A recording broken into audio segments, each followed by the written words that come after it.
একটা বাক্যে স্বীকার করে নিজের খোদা নিবৃত্তি করছে করে না, কিন্তু আমরা মানুষ, আমাদের মানুষজনকে হত্যা করে, স্বীকার করে। আমরা নিপীড়িত, আমরা অত্যাচারিত, আমরা অস্পৃশ্য, আমরা ঘৃণিত, আমাদের কোনো অধিকার নেই। গুরুচাঁদ ঠাকুর বলেছিলেন, বুদ্ধিহীন সরলতার নাহি চলে তা। সত্যি আমাদের বুদ্ধিহীন সরলতা আমাদের গোলামে পরিণত করে রেখেছে, আমাদের চাকর, আমাদের ভিত্তের কাজে নিয়োজিত করে রেখেছে। আমরা রানাঘাটের ঐতিহাসিক মাটি, কুপার্স ক্যাম্পের মাটিতে দাঁড়িয়ে প্রতিজ্ঞা করব, আমরা আর ওই গোলামি করব না। আমরা বাবা সাহেবের দেওয়া ভোটাধিকার ব্যবহার করে আমার নিজস্ব সরকার তৈরি করব, যে সরকার আমার মঙ্গলের কথা ভাববে, আমার ভালোর কথা ভাববে, আমার ছেলে মেয়ে তার আদর্শ শিক্ষার কথা ভাববে। বন্ধুগণ, আজ আমরা যে যুগে দাঁড়িয়ে রয়েছে, এটা কম্পিউটার, ইন্টারনেট, স্যাটেলাইটের যুগ। We live in the advance technology, we live in the age of advance technology. আমরা অ্যাডভান্স টেকনোলজির যুগে দাঁড়িয়ে রয়েছি, কম্পিউটার, ইন্টারনেট, স্যাটেলাইটের যুগে দাঁড়িয়ে আমরা গোলামি কেন করব? আমরা শপথ করব গোলামি করব না, আমরা স্বাধীনভাবে আমার মত প্রকাশ করব।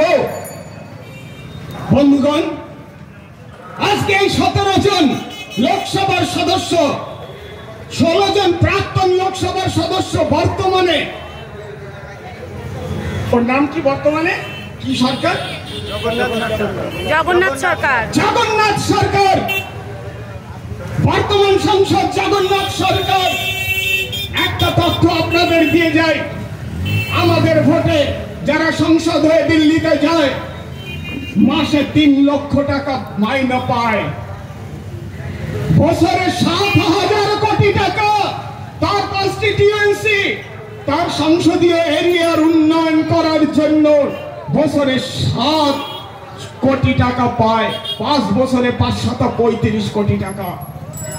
আর ফ্লাইট, এরোপ্লেন ফ্রি, ভারতবর্ষের সবচেয়ে সুন্দর সুন্দর ট্রেন যাদের নাম শতাব্দী, স্বর্ণ জয়ন্তী, রাজধানী, এই ট্রেনগুলো ফ্রিতে এনজয় করে। হাই প্রোফাইল সিকিউরিটি জোনের মধ্যে থাকে, হাই প্রোফাইল সিকিউরিটি জোন।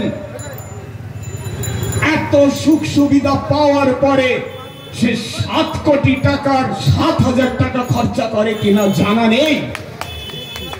বন্ধুগণ, দেখবেন রাস্তায় চলতে চলতে একটা সোলার প্যানেল লাগিয়ে দিয়ে একটা লাইট ঝুলিয়ে রেখেছে, সেইটাই নাকি জগন্নাথ সরকার উন্নয়ন করেছে। এইটা উন্নয়ন হলো?